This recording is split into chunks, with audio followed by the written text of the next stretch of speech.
მეხუთე მესამე. ამრიგად ახლა ვიცით, რომ ის ხალხი, რომელსაც ქურუმის სონქსი, სოლონი და პლატონი ატლანტისელებს უწოდებდნენ, პროტოქართველური ტომები იყვნენ. აი ამ ტომებმა შექმნეს კრეტაზე უძლიერესი სახელმწიფო. მათ ჰქონდათ ჯერ იეროგლიფური დამწერლობა, რასაც გია კვაშილავა კოლხურ ოქრო დამწერლობას უწოდებს და რასაც ზედმიწევნით ზუსტად და ვრცლად გავეცანით. მინოსური კულტურის შემქმნელმა პროტოქართველურმა ტომებმა დამწერლობა განავითარეს და შექმნეს ის, რასაც ახაზოვანი დამწერლობა ჰქვია, რომლის გაშიფვრაც ფესტოს დისკოსი არ იყოს, თავის დროზე მეცნიერებმა ვერ შესძლეს. ქართველი მეცნიერი ალექსანდრე წერეთელი ამასთან დაკავშირებით წერდა. ძველი წელთაღრიცხვით მე-18 საუკუნისათვის კრეტელებს ახალი დამწერლობა, ეგრეთ წოდებული ახაზოვანი დამწერლობა შემოუღიათ. სპეციალისტები ფიქრობენ, რომ ამ დამწერლობის ნიშნები სიტყვის მარცვლებს გამოსახავენ. ზოგი კი გვარწმუნებს, რომ ახაზოვანი დამწერლობა პიქტოგრაფიულის კურსივული ფორმაა. რა თქმა უნდა, როგორც ეს საკითხი, ისე იმენის დადგენის პრობლემა, თუ რომელი ენა ამ დამწერლობაში მოცემული, გადაწყვეტილად ვერ ჩაითვლება, ვიდრე მისი ამოკითხვა არ მოხდება. ენის დადგენა მასზე მოლაპარაკე ხალხის ეთნიკური წარმომავლობის გარკვევის პირობაა. კარგახანს გამოცანად ქცეული ახაზოვანი დამწერლობის ამოკითხვა ვერ შეძლო ფესტოს დისკოს წამკითხავმა მეცნიერმა გია კვაშილავამ. ამის თაობაზე დაინტერესებულმა მკითხველმა შეიძლება სათანადო გამოკვლევა ნახოს 2011 წლის კრებულში ისტორიულ ეთნოგრაფიული ძიებანი. მკითხველი რომ არ გადავტვირთოთ ერთობ სპეციფიური ხასიათის ტექსტის ციტირებით, მოვიხმობ პროფესორ ნანა შენგელაიას მიერ შედგენილი საინფორმაციო ფურცლის მეორე ნაწილს, რომელშიც ახაზოვანი დამწერლობის ამოკითხვაზეა ლაპარაკი. ახაზოვანი წარწერები მეტწილად არის ავთენტური აგრიკულტურული ანგარიშები, რომლებიც შეიცავენ ანთროპონიმებს, აგრარული წესის ამსახველ სიტყვებს, როგორიცაა მარცვლეულები, შინაურ ცხოველთა სახელები, ზომაწონის აღნიშნულ ტერმინებს, მათემატიკურ ოპერაციებს და ასე შემდეგ. გია კვაშილავამ მოახდინა ახაზოვანი წარწერების გაშიფრვა ბეხაზოვანი დამწერლობის, რომელიც ახაზოვანის წარწერების იდენტურია ფონოლოგიური ღირებულებების მიხედვით, მისი ალგორითმის საფუძველის თანახმად, რომლის გამოყენება მისადაგება შეიძლება მთელი რიგი ხაზოვანი ტექსტების მიმართ. გარდა ამისა მოხერხდა არქეოლოგიური, ეთნოლოგიური, ისტორიული, ლინგვისტური და ბიოლოგიური მასალის გაანალიზება, ასევე ახაზოვანი დამწერლობის ნიშნების ტიპოლოგიური კვლევები, ამ წარწერების ფუნდირებული ამოკითხვა პროტოქართველურ კოლხურ ენაზე. ახაზოვან წარწერებში მოცემული ტოპონიმები, ეთნონიმები, მრავალრიცხოვანი ანთროპონიმები ამჟღავნებენ გარკვეულ დასაბუთებულ კანონზომიერ მსგავსებას დღევანდელ ქართულ ტოპონიმებთან, ეთნონიმებთან და ანთროპონიმებთან, მაგალითად ლაზურ მეგრულთან, სვანურთან, ხევსურულთან, ფშაურთან და ასე შემდეგ. მათემატიკური ოპერაციების გამომხატველი სიტყვები მიმატებისთვის კურო და გამოკლებისთვის კირო 1000 წლეულების მანძილზე შეინარჩუნა თანამედროვე ქართულის მონაცემთა ბაზამ. ქართულ ენებში ხორბლის, ქერის საყოველთაო აღმნიშვნელი სიტყვები ქართული ენის თანამედროვე მარცვლეულის სისტემატიზაციის თანახმად დიკა და უძველესი კოლხური ორთავიანი ხორბლის აღმნიშვნელი სიტყვა გადმოცემულია ლათინური ტერმინებით ტრიტიკუმ იბერიკუმ და ტრიტიკუმ პალეოკოლხიკუმ, ტრითიკუმ ტარგიდუმ. კოლხეთი და იბერია, დღევანდელი საქართველო, ამგვარი ხორბლის აღმოცენებისა და განვითარების ტერიტორიაა. ძველი წელთაღრიცხვით მე-4-მესამე საუკუნეების დაბლაგომის დოქის ძველ ქართული წარწერების ამოკითხვა კვაშილავამ ახაზოვანი და ფისტოს დისკოს ნიშნების ფონოლოგიური გაჟღერების მიხედვით მოახდინა. პელოპონოსის ნახევარკუნძულის ძველი მოსახლეობის მონაცემების მიმოხილვა, ასევე მიმოხილვა მცირე აზიის, ეგეოსის ზღვის კუნძულების მოსახლეობის მონაცემების ინდოევროპული ტომების გადასახლებამდე გვიჩვენებს, რომ ადგილობრივი მკვიდრი მოსახლეობა არ იყო არც ინდოევროპული და არც სემიტური წარმომავლობის. ზოგიერთი მკვლევარის აზრით კრეჩმერი, შახერმაიერი, ჩედვიკი, ფურნე, გამყრელიძე, ივანოვი და სხვები ეს იყო პროტოქართველური ტომები, რომელთა ენაც წარმოადგენდა დიდი გავლენის მქონე სუბტრაქტს ბერძნული დიალექტებისათვის პელოპონესზე ბერძნული ტომების შეჭრის შემდგომ. კოლხური ანთროპონიმების, პელაზგურ კოლხური ტოპონიმების და ეთნონიმების გაშიფრვა ამტკიცებს, რომ ძველი პელაზგურ კოლხური კულტურა და ენა გავრცელდა სამხრეთ ევროპაში, მცირე აზიაში, ხმელთაშუა ზღვისპირეთსა და შავ ზღვისპირეთში. შინა წარწერების გაშიფრვისას გია კვაშილავასეულმა მეთოდმა და მისი მუშაობის შედეგებმა მოიპოვა საერთაშორისო აღიარება და აკადემიურ წრეებში დაიწერა კომენტარები. პირველი, კვაშილავამ წარმოადგინა თავისი გამოკვლევა საერთაშორისო კონფერენციაზე, რომელიც ეძღვნებოდა ფესტოს დისკოს აღმოჩენიდან 100 წლის თავს, პარასკევს 31 ოქტომბერს და შაბათს 1 ნოემბერს 2008 წელს. ბერლინგტონ ჰაუსში, ლონდონის სიძველეების შემსწავლელთა საზოგადოებასა და სამეფო ხელოვნების აკადემიაში. მეორე, ჯერომ აიზენბერგი, ფესტოს დისკოს გაშიფვრის მცდელობა, ჟურნალში მინერვა, ანტიკური ხელოვნებისა და არქეოლოგიის საერთაშორისო ჟურნალი, ივლისი-აგვისტო 2008 წელი 19 ნომერი 4 გამოცემულია დიდ ბრიტანეთში. მესამე, ფესტოს დისკოსადმი მიძღვნილი საერთაშორისო კონფერენცია ორგანიზებული ჯერომ აიზენბერგის მიერ ჟურნალში მინერვა, საერთაშორისო რეცენზია ანტიკურ ხელოვნებასა და არქეოლოგიაში, გამოქვეყნებული დიდ ბრიტანეთში იანვარ-თებერვალში 2009 წელი, ტომი 20 ნომერი 1. მეოთხე, რობერტ მორიტი, მოლაპარაკე ქვები. მეხუთე, ტონი ოკონელი, ატლანტიპედია 2010 წელი, მე-6 ჩიზი შარდონი არგონავტიკა 2010 წელი, მე-7 ჯეისონ კალავოტი იასონი და არგონავტები ბერძნული მითის ეპიკური ისტორია ნიუ-იორკი 2012 წელი, მე-8 რობერტ მორიტი კოლხია კოლხის ანტიკური საქართველო პრეისტორიულ ერაში, ანტიკური ხანა, ადრეული სამეფოები და ეკლესიის აღმავლობა. დოქტორი გია კვაშილავას წიგნი განკუთვნილია მათთვის, ვინც შეისწავლის ისტორიას, არქეოლოგიას, ეთნოლოგიას, მითოლოგიას, ლინგვისტიკას და დამწერლობას ხმელთაშუა ზღვისპირეთში ადრეულ ბრინჯაოს ხანაში. გია კვაშილავას კვლევების ძირითადი შედეგები. A კლასის ხაზოვანი წარწერები შესრულებულია საერთო კოლხურ, საერთო ქართველურ ენაზე. A კლასის ხაზოვანი წარწერებით შესრულებული თიხის ფირფიტები. გია კვაშილავას კვლევების ძირითადი შედეგები.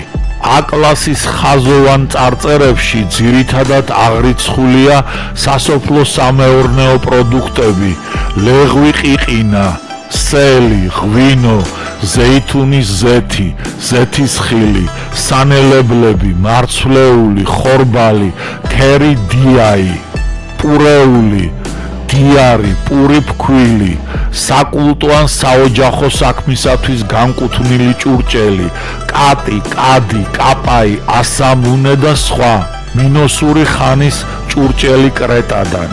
გია კვაშილავას კვლევის ძირითადი შედეგები.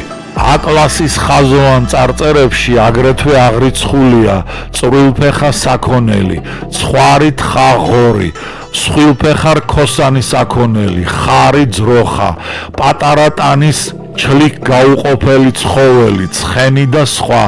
ამ ხრივ წარწერებში წარმოდგენილია არითმეტიკული ოპერაციების აღმნიშვნელი ტერმინები, შეკრება-გამოკლება, მთელი რიცხვები, წილადი რიცხვები და სხვა.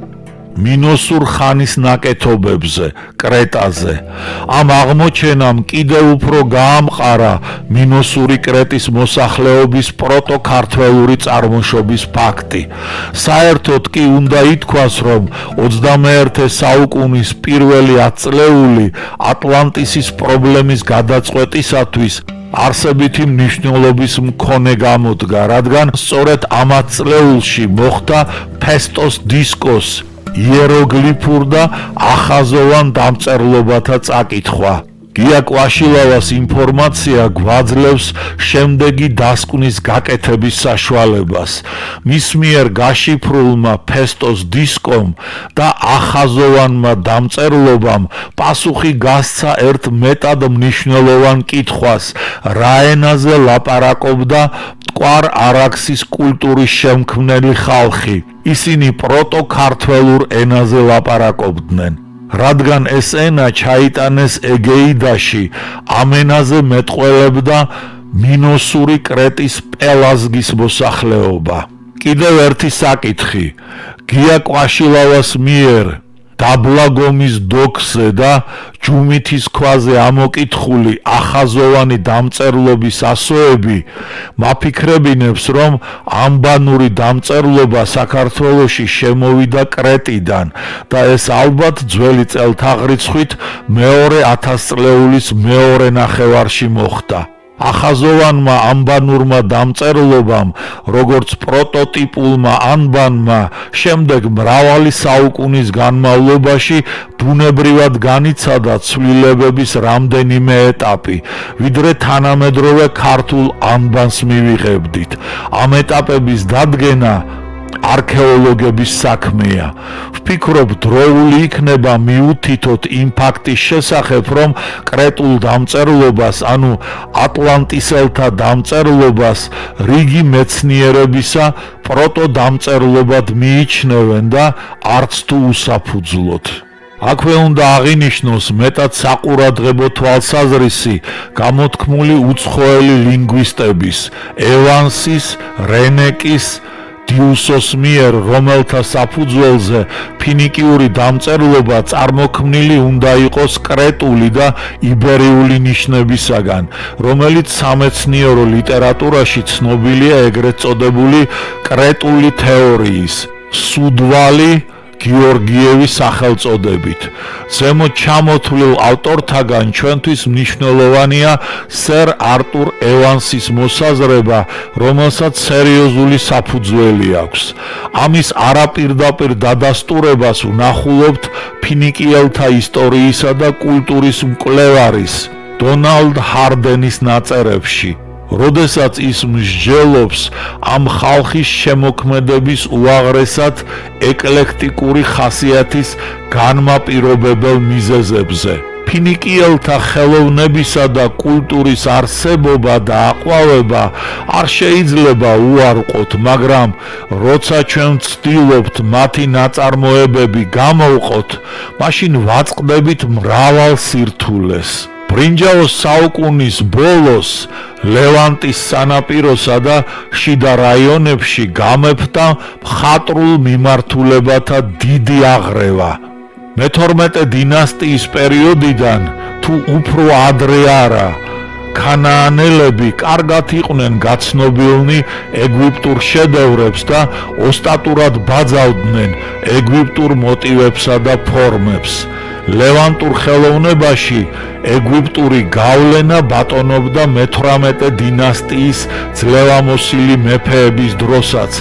ამიტომ არ უნდა გაგვიკვირდეს, რომ ეგვიპტური სტილი შემორჩა ეგვიპტის სახელმწიფოს დაცემის შემდეგაც. სხვა დიდი ხელოვნების მესოპოტამიურის გავლენა ჩვენს წელთაღრიცხვამდე მეორე 1000 წლეულში არ ყოფილა ისე ძლიერი, როგორც ეგვიპტურისა.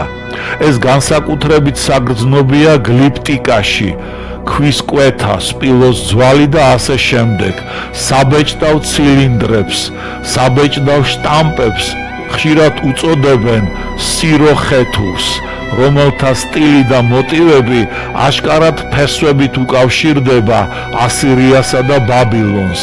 ამასთანავე მკვეთრად ჩანს განსხვავებაც და ეგვიპტური მოტივების ერთგვარი მინარევიც, რაც ნათლად ამტკიცებს მათ ადგილობრივ წარმოშობას. მხოლოდ ასირიელთა ბატონობის პერიოდში, ჩვენი წელთაღრიცხვით პირველ 1000 წლეულში, მკვეთრად გამოვლინდა მესოპოტამიური ხელოვნების გავლენა ლევანტურზე. ადრე ლევანტური სკულპტურის სტილი მეტად ჰგავდა ანატოლიურსა და ხეთურს. უგარიტის აღმოჩენებში, ისეთში როგორიც ელვის ღმერთის ცნობილი სტელაა, ხეთების გავლენა საგრძნობია კოსტიუმსა და ატრიბუტებში. ოღონდ კომპოზიცია და პოზა უფრო ეგვიპტურია. მე-15 და მე-14 საუკუნეებში ფინიკიელებმა ხურის, მითანი კულტურის გავლენა განიცადეს, მაგრამ ხურიტებმა ვერ შექმნეს საკუთარი დამახასიათებელი კულტურა და საბეჭდავ ცილინდრებისა და თეთრად შეღებილი მუქი ფონის კერამიკის გარდა ჩვენ არ შეგვიძლია მათ მივაწეროთ რაიმე მხატვრული ნაკეთობა. აუცილებელია აღვნიშნოთ ეგეიდელთა გავლენაც. ჩვენს წელთაღრიცხვამდე მეორე 1000 წლეულის მრავალი შვამინოსური ფერადი კერამიკა აღმოჩნდა უგარიტში და იქ დაარსებულ მინოსურ კოლონიაში. დამახასიათებელია აგრეთვე კრეტული სტილის სპირალურ ნაყშიანი ვერცხლის თასის ფრაგმენტი ბიბლოსიდან. მოგვიანებით მეორე 1000 წლეულის მეორე ნახევარში მიკენელებმა გააფართოვეს ეგეიდური კონტაქტები და აღმოსავლეთით დააარსეს დასახლება. მას რა შეიძლება სამართლიანად უწოდოთ ფინიკიური ბრინჯაოსა და რკინის საუკუნის დასაწყისის სტილთა ამ ნარევს. როგორც ხედავთ, ფინიკიელები უაღრესად მიდრეკილი იყვნენ სხვა ხალხებისაგან შეეთვისებინათ მათი შემოქმედებითი მონაპოვარი და რაღა ანბან შექმნიდნენ დამოუკიდებლად. ეს კითხვა ლეგიტიმურია, თუ გავითვალისწინებთ კრეტის მინოსური კულტურის ორიგინალურ ხასიათსა და კრეტელთა კოლონიის უგარითში არსებობას. უფრო დამაჯერებლად ჟღერს, რომ ანბანი კრეტელმა პელაზგებმა შექმნეს და მათგან შეითვისეს ფინიკიელებმა, ასე რომ ანბანური დამწერლობის შექმნაც ატლანტისელებს უკავშირდებათ.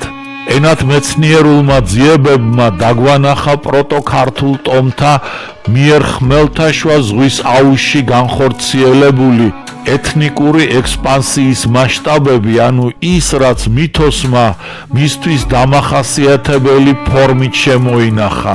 ლაპარაკია კირკეს, მზის ღმერთის, ჰელიოსისა და პერსეს ასულის, კოლხეთის ძლევამოსილი მეფის, აიეტის დისა და მედეას მამიდის, ზოგი ვერსიით კი დის შესახებ, რომელიც ჰელიოსმა თავისი ეტლით ჰესპერიაში ჩაიყვანა. ამ შემთხვევაში ხმელთაშუა ზღვის უკიდურესი დასავლეთი კი არა, იტალია იგულისხმება. კირკე აპენინის ნახევარკუნძულის აღმოსავლეთ სანაპიროზე მდებარე კუნძულზე დასახლდა, რომელსაც აია ეწოდებოდა. კირკე იყო ჯადოქარი და გრძნეული. მან კოლხთაგან დევნილი იასონი და მედეა განწმინდა შეცოდებისაგან. იგულისხმება აფსირტეს მუხანათური მკვლელობა. ზევს მსხვერპლი შესწირა.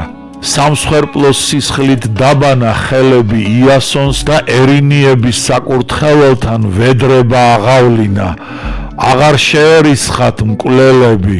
კირკემ არც ძმის მკვლელობის მონაწილე მედეას უთხრა ვარი დანაშაულისაგან განწმენდაზე, რადგან მისი თვალების ელვარებაში ამოიცნო, რომ ეს ქალი მასავით მზის ღმერთის, ჰელიოსის შთამომავალი იყო. კირკეს ხვდებით ასევე ჰომეროსის ოდისეაშიც, სადაც ამ მითოლოგიურ პერსონაჟს საკმაოდ მნიშვნელოვანი ფუნქცია ენიჭება. ჯერ იყო და ჯადოსნის ნიჭი უჩვენა ბერძნებს. მის სამყოფელში შესული ოდისევსის რაზმის ნაწილი 30 კაცის შემადგენლობით ევრილოქოსი რომ ედგა სათავეში, ღორებად აქცია. კარნი განიხვნეს მყის ელვისებრ გაბწყინებულნი, სახტად შთენილი დიდ დარბაზში შევიდა ყველა. ევრილოქოს კი კართან დარჩა დაეჭვებული. პატივით დასხა კირკემ ყველა სკამს სავარძელზე. პრამნულ ღვინოში შეურია ყველი და თაფლი. ქერის ფქვილი და მოაყარა ზედ საწამლავი, რომ იმის შემჭმელს დაავიწყდეს სამშობლოს მხარე. მიართვა ყველას ეს სასმისი, შესვეს და იმათ ჯოხი შემოჰკრა. საღორეში შერეკა ყველა, თავფეხით ბეწვით ხმით სრულიად ღორს დაემსგავსნენ, შეუნარჩუნდათ მარტოოდენ გონება კაცის. გრძნეულმა კირკემ მხოლოდ ოდისევსის თხოვნა მუდარის შემდეგ 9 წლის ტახებს დამსგავსებულნი მისი თანამოძმენი კვლავ ადამიანებად აქცია. ბოლოს კირკეს რჩევით ოდისევსმა ქვესკნელი მოიარა, რათა გაეგო როგორ დაბრუნებულიყო ითაკაში. იქნებ გონიათ სამშობლოში ახლავე წავალთ. კირკემ სხვაგვარი მიმითითა გზა და სავალი, უნდა მივადგეთ აიდის და პერსეფონეს სახლს, რომ თებეს ბრძენის ტირესიას სულს შევეკითხოთ. თუ ოდისეის მიხედვით ვიმსჯელებთ კირკეს იტალიურ სამყოფელზე, სადაც ეზოში რაღაც ჯადოთი მონუსხული მგლები და ლომები დაუდიან და მოსულ სტუმრებს ძაღლებივით ლაქუცით ხვდებიან, აქაური კუნძული აია ისეთივე მომნუსხველი და გამოუცნობია ბერძენთათვის, როგორც აია კოლხეთი და აქ გამოჩნდა პროტო-ქართველური ტომების, პელაზგების დიდი კულტურა, რომელიც ბერძენ აქაველთათვის ბოლომდე შეუცნობელი დარჩა. მიუხედავად იმისა, რომ პელაზგთა დიდი გავლენა განიცადეს, ამიტომ გაახვიეს იდუმალების საბურველში აიეტიც, მედიაცა და მამიდამისი კირკეც. ასეთებს ვიცნობთ მათ ბერძნულ მითებში. მიუხედავად თავდაპირველი პასიონარული ენერგიის დაქვეითებისა, რაც პელაზგებზე აქაველთა გამარჯვების მიზეზი გახდა, მათ მაინც აღმოაჩნდათ იმდენი ეროვნული ენერგია, რომ მას შემდეგ, რაც იძულებულნი იყვნენ დაეტოვებინათ კონტინენტური საბერძნეთი და მცირე აზიის ნახევარკუნძულზე გადასახლდნენ, აქაც აქაველთა შემოტევას იგერიებდნენ. გავიხსენოთ ტროას ომი, აქედანაც აიყარნენ, აპენინის ნახევარკუნძულზე დაიდეს ბინა და ეტრუსკულ ცივილიზაციას ჩაუყარეს საფუძველი. პელაზგთა ამ მიგრაციას ასახავს მითი კირკეს შესახებ და კუნძულ აიას გაჩენა ადრიატიკის ზღვაში. ჰელიოსმა თავისი ქალიშვილი ჰესპერიაში, ანუ დასავლეთის ქვეყანაში დაასახლა. ეს იმას ნიშნავს, რომ ეგეოსის აუზიდან აყრილი პროტო-ქართველური ტომები დასავლეთში, ესე იგი იტალიაში გადასახლდნენ. გამოხდება ხანი და ჰესპერია ხმელთაშუა ზღვის უკიდურეს დასავლეთში აღმოჩნდება გადატანილი და აქ თავისთავად ჩნდება აზრი, რომ ჰესპერიის დასავლეთისაკენ გადაადგილება მითოლოგიაში არეკლილი პროტო-ქართველურ ტომთა დასავლეთისაკენ მიგრაციის თავისებური გამოხატულება შეიძლება იყოს. როგორც ჩანს, ეს ასეა, რადგან პროტო-ქართველური ტომები ხმელთაშუა ზღვის დასავლეთ კიდეს აღწევენ და ჰესპერიაც სავარაუდოდ მათი კულტურისა და მითოლოგიის ნაწილი, ასევე ადგილს იცვლის. აქ აშკარაა ანალოგია უკვე ნახსენებ ატლანტისის ოკეანეში გადატანასთან დაკავშირებით. გაიზარდა რა ბერძენთა თვალსაწიერი ადრე ეგეიდაში არსებული რეალიები, იქნებოდა ეს ჰერაკლეს სვეტები თუ ცის კიდეს სვეტად შემდგარი ატლანტი ან კიდევ კუნძული ატლანტისი, იქ მოათავსეს, სადაც მათი აზრით სამყარო მთავრდებოდა. საყურადღებოა, რომ ძველი ბერძნები პროტო-ქართველურ ტომთა კვალს მიჰყვებოდნენ და როგორც კონტინენტურ და კუნძულოვან საბერძნეთში, ასევე მთელ ხმელთაშუა ზღვის აუზში. მათი ანუ პროტო-ქართველურ ტომთა განსახლების არეალი კი თუ ცნობილ მეცნიერთა დაკვირვებებს გავითვალისწინებთ, ბევრად ფართო იყო, ვიდრე ეს შეიძლება წარმოვიდგინოთ.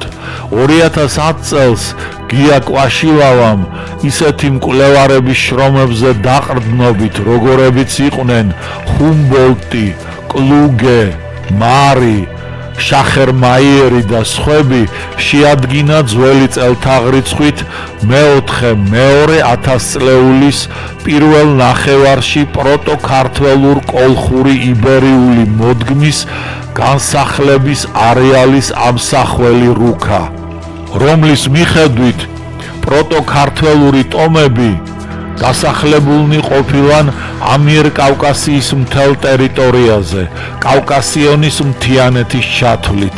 ისინი სახლობდნენ აზოვის, შავი, მარმარილოსა და ეგეოსის ზღვების გარშემო. მათი დასახლებები მოიცავდა აღმოსავლეთ თრაკიას, კონტინენტურ და კუნძულოვან საბერძნეთს, მცირე აზიის ნახევარკუნძულს მთლიანად, კუნძულ კვიპროსს, ადრიატიკის ზღვის სანაპიროებს, აპენინის ნახევარკუნძულს, კუნძულებს, კორსიკას, სარდინიასა და სიცილიას. მათი დასახლებები იყო ალპების გარშემო, პროვანსისა და ლანგედოკის სანაპიროებზე, აგრეთვე პირინეის ნახევარკუნძულის გარშემო. ისინი არსებობდნენ დასავლეთი და ჩრდილოეთი საფრანგეთის ზღვისპირა რეგიონებში. ამას გარდა დასახლებები ყოფილა სამხრეთ-დასავლეთი, სამხრეთი და სამხრეთ-აღმოსავლეთი ინგლისის სანაპიროებსა და ირლანდიის სამხრეთ სანაპიროზე. პროტოქართველურ ტომთა დასახლებები აღნიშნულია დღევანდელი მაროკოს, ალჟირისა და ტუნისის ჩრდილოეთ სანაპირო ტერიტორიებზე, ალაგ-ალაგ ლიბიის ზღვისპირეთშიც. ეს დასახლებები მოიცავდნენ ნილოსის დელტისა და აღმოსავლეთით პალესტინის ტერიტორიებს. ცხადია, პროტოქართველურ ტომთა ასეთი მასშტაბური განსახლება ერთი ზემძლავრი ან ინტერვალით მომხდარი რამდენიმე პასიონარული ბიძგის შედეგი უნდა იყოს, რამაც ერთი მოდგმის ხალხს მისცა პასიონარების დიდი რაოდენობა, რომელთაც თავიანთი თანატომელების განსახლება შესძლეს სამხრეთ, დასავლეთ და ჩრდილოეთ ევროპის, აგრეთვე ჩრდილოეთი აფრიკისა და მცირე აზიის აღმოსავლეთ და ჩრდილოეთ სანაპიროებზე, ისე რომ ხმელთაშუა ზღვების სისტემა პროტოქართველურ ტომთა შიდა ზღვად იქცა. ეს რუქა შეიქმნა იმ მეცნიერთა მოსაზრებების საფუძველზე, რომლებმაც ამ ფართო მასშტაბიანი განსახლების შედეგად გაჩენილი კვალი დაინახეს. პროტოქართველურ ტომთა მიერ დანატოვებ კვალს ატლანტოლოგებიც ნახულობდნენ, მაგრამ მათ სათანადო კვალიფიკაცია არ გააჩნდათ და ამიტომ სწორ დასკვნებს ვერ აკეთებდნენ. ასე მაგალითად, ატლანტოლოგი ზაიდლერი ბასკების თაობაზე მსჯელობისას წერდა: ისიც სცადეს ბასკურ კავკასიურ ენათა ჯგუფში ჩაერიცხათ ქართველთაგან მისი სავარაუდო მსგავსების გამო, მაგრამ სერიოზული მკვლევარნი, კერძოდ ჩიკანოვსკი, გადაჭრით წინააღმდეგი არიან ბასკური ენის კავკასიურ ენათა ჯგუფში შეტანისა. ბასკური ჩრდილოეთ აფრიკის ენებს უფრო ჰგავსო. დავანებოთ თავი იმას, თუ რამდენად სერიოზული მკვლევარია ჩიკანოვსკი. ეს ჩვენთვის საინტერესო არ არის.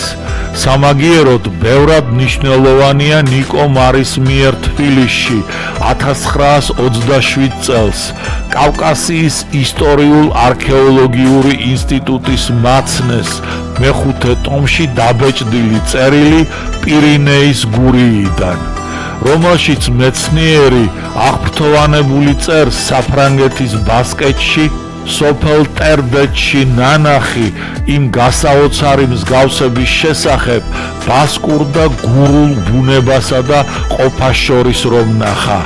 ნუ თუ ეს არ არის სასწაული, გასაოცარი მოვლენა, როცა ჩემთვის უცხო ენაზე მოლაპარაკეთა შორის თავს ისევ გრძნობ, თითქოს ქართველებით გარემოცული ვიყო. სხვაგვარად არ შეიძლება იყოს, რადგან ქართულ ფრაზას შენ რა ხელი გაქვსო ისინი ჩვენებურად აღიქვამენ.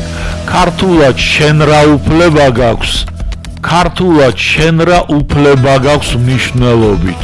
კიდევ უკეთესი, მსგავსად გამოყენებისას სიტყვის სოფელ ძველ ლიტერატურულში სოფლის დასახლების მნიშვნელობით და აგრეთვე ქვეყნის მნიშვნელობით, ქართველებთან მსოფლიოსა და სამყაროს მნიშვნელობითაც.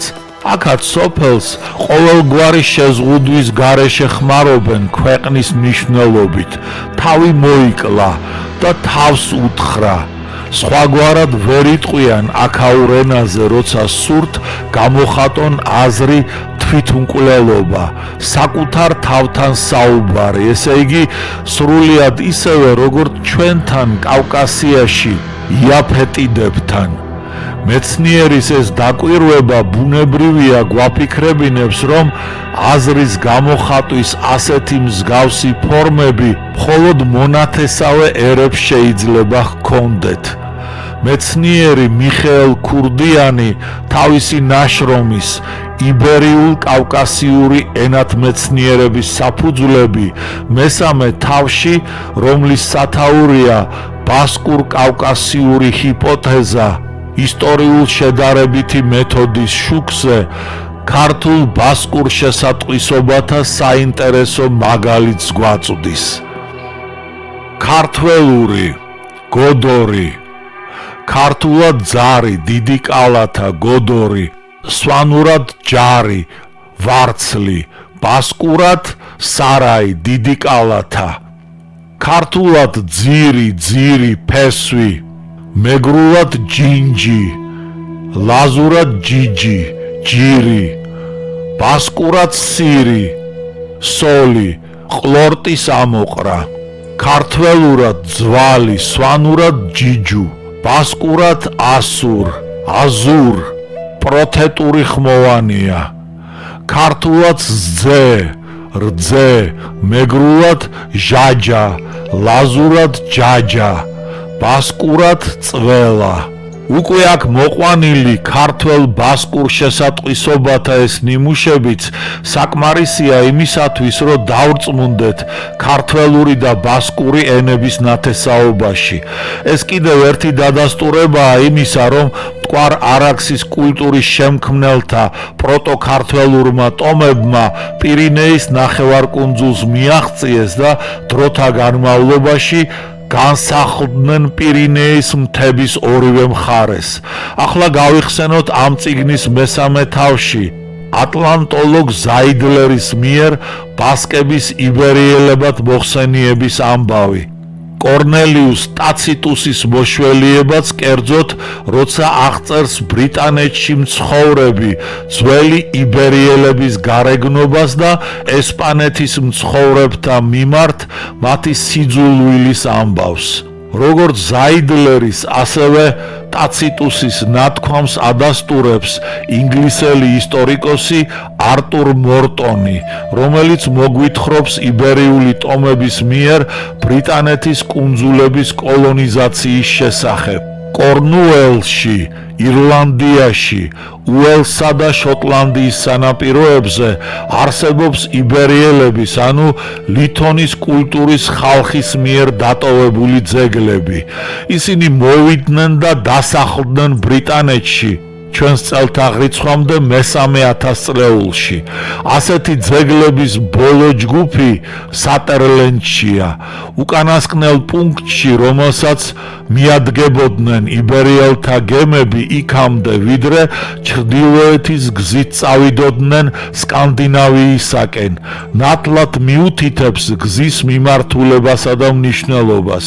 ამ დროს ჯერ კიდევ გრძელდებოდა მიწის დაწევა, უფრო მოკლე და უსაფრთხო ჩანდა ზევით ლა-მანშზე გამავალი გზა და ევროპული ნაპირის გასწვრივ ჩაკეტილი იყო სავალი თუ მიწის ზოლით არა, ბრიტანეთს კონტინენტთან რომ აერთებდა მაშინ სრუტეებით, რომლებიც ვიწრო და წყალმარჩხი იყო და მიქცევისას თუ მოქცევისას სწრაფი ტალღების გავლენით იცვლიდა თავის ფორმას. შესაძლოა სწორედ ამან გაუღვიძა სურვილი იბერიელებს დასახლებულიყვნენ ბრიტანეთში. თუმცა ნეოლითის დროს იბერიელებზე ცოტაა ზუსტი ცნობები, მაინც შეიძლება მათ შესახებ გამოვთქვათ სარწმუნო მოსაზრებები, რადგან მათ დატოვეს მიწაზე ყოფნის აშკარა კვალი. ამას გარდა ისინი გახდნენ ბრიტანეთის კუნძულების თანამედროვე მოსახლეობის ძირითადი წინაპრები. მართალია ციტატის ავტორი არაფერს ამბობს იმის თაობაზე, თუ ვინ არიან ეს იბერიელები ბრიტანეთის მოსახლეობის ეთნოგენეზისის პროცესში ესოდენ დიდი როლი რომ ითამაშეს, მაგრამ უკვე ხსენებული ტაციტუსის ნათქვამი გვაფიქრებინებს, რომ საქმე გვაქვს უბრალოდ პირინეის ნახევარკუნძულის ძველ მოსახლეობასთან კი არა, არამედ აქედან მოსულ პროტოქართველურ ტომებთან. მით უმეტეს, რომ ლაპარაკია ლითონის კულტურის ხალხის შესახებ. ჩვენ შორეულ წინაპრებს კი ნამდვილად ეთქმის ლითონის კულტურის ფუძემდებლები ვართო. ამრიგად პირდაპირი თუ არაპირდაპირი ცნობები გია კვაშილავას მიერ შედგენილ რუკაზე ნაჩვენები პროტოქართველურ ტომთა განსახლება დასტურდება არა მხოლოდ იმ მეცნიერთა კვლევების მიხედვით, რის საფუძველზეც მან ეს რუკა შეჰქმნა, არამედ ბევრად გვიანდელი მეცნიერის მოსაზრებითაც. თავად რუკამ კი მრავალ ისეთ კითხვას გასცა პასუხი, ატლანტოლოგები ხშირად რომ წამოჭრიან, მაგალითად ბასკურისა და ჩრდილოეთი აფრიკის ენების, ალბათ ბერბერულის, სავარაუდო მსგავსების საკითხი. თუ ვინმე ზემოხსენებულ ენებს შორის რაიმე შესატყვისობა და ენობრივი პარალელი აღმოაჩინა, ეს გასაოცარი სულაც არ უნდა იყოს, რადგან რუკის მიხედვით ბასკეთის ტერიტორიაზეც და ჩრდილოეთ აფრიკაშიც ერთი მოდგმის ხალხი ყოფილა განსახლებული პროტოქართველური ტომები.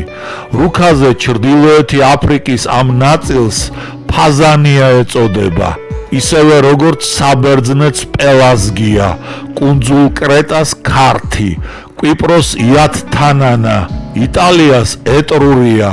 აღნიშნული ტერიტორიებისათვის სხვადასხვა დროს დარქმეული ეს სახელები ჩვენთვის ნაცნობად, მეტიც მშობლიურად ჟღერს. მას შემდეგ, რაც ხმელთაშუა ზღვისპირეთისა და დასავლეთი ევროპის გარშემო პროტოქართველთა მიერ განხორციელებული ეთნიკური ექსპანსია და არა მხოლოდ ეთნიკური, მაგრამ ამის შესახებ მომდევნო თავში ვილაპარაკებთ. მეცნიერულად მტკიცდება ატლანტოლოგთა მიერ გაკეთებული ზოგიერთი დასკვნა კარგავს იმ მნიშვნელობას, რასაც ავტორები ანიჭებდნენ, იცვლება და სულ სხვა დატვირთვას იძენს აქცენტები. კერძოდ, ასეთია როჟე დევინის ეს მოსაზრება: შავგვრემანი იბერები, ბასკები, ლიგურიელები, აუსები, ეტრუსკები ადგილობრივ მოსახლეობასთან ნაკლებად შერეულნი იყვნენ ემიგრანტები. ცხადია, ეს ხალხები ემიგრანტები იყვნენ. ამაში სადავო არაფერია, მაგრამ ავტორი გულისხმობს, რომ ისინი წარმოშობით ატლანტისიდან იყვნენ და ეს ატლანტის ოკეანეში მდებარეობდა. არადა რეალობა სულ სხვაგვარია. ეს ხალხები ნაწილია იმ ეთნოსისა, რომელმაც შექმნა კრეტის მინოსური სახელმწიფო, პლატონის ატლანტისის პროტოტიპად რომ იქცა. ამასთან ზემოხსენებული ხალხები წარმოშობით დასავლეთიდან კი არა, არამედ აღმოსავლეთიდან იყვნენ. ბევრად საინტერესოდ მიმაჩნია როჟე დევინის სხვა გამონათქვამი. ტუარეგების ქვეყანაში ჯერ კიდევ ჩვენს დღეებში უჩვენებენ იაბართა საფლავებს, როგორც ყველაზე ძველი რასის ძეგლებს. ცხადია, დევინი ამ საფლავებსაც ატლანტისელებს უკავშირებს, ამიტომ ამ არტეფაქტის შესწავლას ზოგადად ატლანტოლოგიისათვის დიდი მნიშვნელობა აქვს. ამას გარდა საკითხავია, ეს საფლავები რაიმე ინფორმაციას ხომ არ შეიცავენ ჩრდილოეთ აფრიკაში მცხოვრებ პროტოქართველურ ტომებზე და თუ ეს ასეა, მაშინ ეს ატლანტისელთა ეთნიკურ წარმოშობაზე დამატებით ცნობებს მოგვაწვდის. ხმელთაშუა ზღვისპირეთსა და ევროპის ჩრდილო-დასავლეთ სანაპიროებზე განსახლებულ და გაბატონებულ პროტოქართველურ ტომთა სიძლიერეს თანდათან მოეღო ბოლო, ჯერ იყო სანტორინ სტრონგილეს ამოფრქვევამ თუ ამოფრქვევებმა კრეტის მინოსური სახელმწიფოს დაქცევა შეუწყო ხელი. შემდეგ კი პროტოქართველურმა მოსახლეობამ ინდოევროპელთა შემოსევებს ვეღარ გაუძლო. პოლიტიკური აქტიურობა ვეღარ შეძლო და დროთა განმავლობაში მომხდურებთან ასიმილაცია განიცადა. მათი წარსული ან მითებად იქცა, ან დავიწყებას მიეცა. თუ როგორ ივიწყებს ესა თუ ის ხალხი წარსულს, კარგად აქვს აღწერილი ჰეროდოტეს კარიელებთან დაკავშირებით. შემდეგ დიდი დრო რომ გავიდა, კარიელები დორიელებმა და იონიელებმა გამოაძევეს კუნძულებიდან და ეგრე მოვიდნენ ისინი ხმელეთზე, ანუ მცირე აზიაში. ეგრე იყო ამბობენ კრეტელები კარიელების შესახებ, ხოლო თვითონ კარიელები არ არიან ამ საკითხის შესახებ მათი აზრის, არამედ თვითონ თავისი თავი ხმელეთის მკვიდრ მცხოვრებლებად მიაჩნიათ და სახელად მუდამ ის გვერქვაო ამბობენ, რაც ახლა გვქვიაო.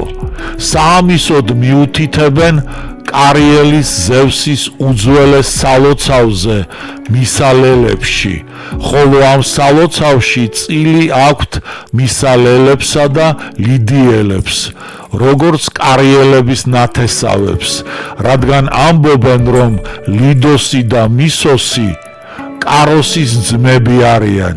ესენი ამ სალოცავში მონაწილეობდნენ კარიელებთან ერთად, ხოლო მათ, ვინც სხვა ტომისანი არიან, მაგრამ იმავე ენაზე ლაპარაკობენ, რომელზედაც კარიელები ამბობენ, ამ სალოცავში წილი არა აქვთო. კარიელთა ყოფის აღწერის ეს სურათი ტიპიურია ეთნოსისათვის, რომელიც კარგავს წარსულის ხსოვნას. სხვა ტომების ხალხად მიიჩნევს მის ენაზე მოლაპარაკე ხალხს და ახლა რეალობას შეგუებული საკუთარი წარსულის ახალ ისტორიას იგონებს. ასე თანდათან დავიწყებას მიეცა ატლანტისის შემქმნელი პროტოქართველური ტომების თავგადასავალი. ის სხვა ტომების ისტორიამ გადაფარა. It's more than passion or lust, even more than love. I believe we are two rivers that came together, and now they are streaming down to the ocean as one.